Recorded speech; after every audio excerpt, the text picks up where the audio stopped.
Okay, so I was cutting wedges for the roof project, and I set the saw up so I'd be cutting this outside piece is what I need. And the first time I cut it, I had the blade all the way up and I cut it all in one shot, but it's a lot of stress on the motor, especially if you start coming into an area where there's knots, because the wood is tighter and harder.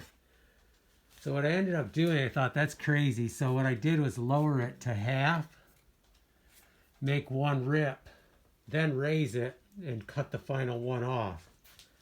So definitely it's something to think about when you're cutting, especially wide boards. Maybe you should do it in 2 rips versus 1. You know, do like halfway, then raise it and do the other half. And I left enough on there so I could just tilt it up and break it off, and then I sanded it on the belt sander, table belt sander. And these are the last 2 I need, so this will take care of it. And I got some extra here too, so they shouldn't need this part. This part can get cut off, but I wasn't sure how much to cut yet, so I'm gonna leave it all in one piece.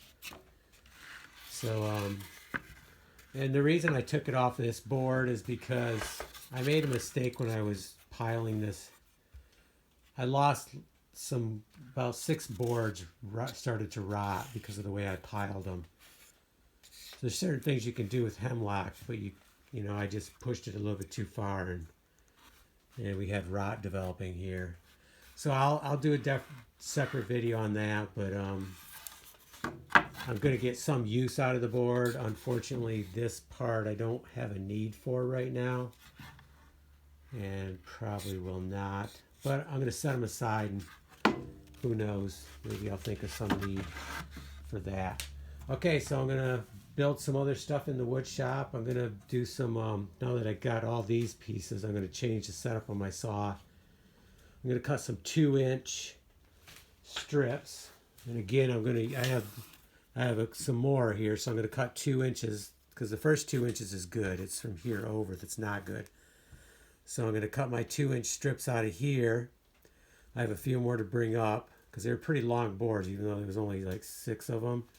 They were long, so I got plenty to get my 2-inch strips. And then I'm going to put a 45 on them for the roof, and we'll show you that later, but I need them.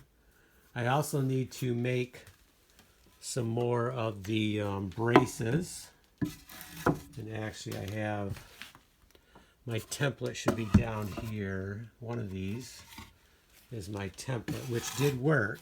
So the template, I had made 8 of them and kept 1 here. You put 7 on, and they all look great. So now I need 9, but this will be 1. So I need 8 more of these. Then I can start cutting the other ones. So I probably will cut 1 or 2 of them, leave 1 here, and test 1 before I cut more of them. And then I think that's it. I need 3 things. I need a little bit more of the wedge. I need some 2-inch strips that I'm going to put a 45 on using the router. And then I need the next set of braces, and to start 1 set. And then we'll be ready to go work on the roof again.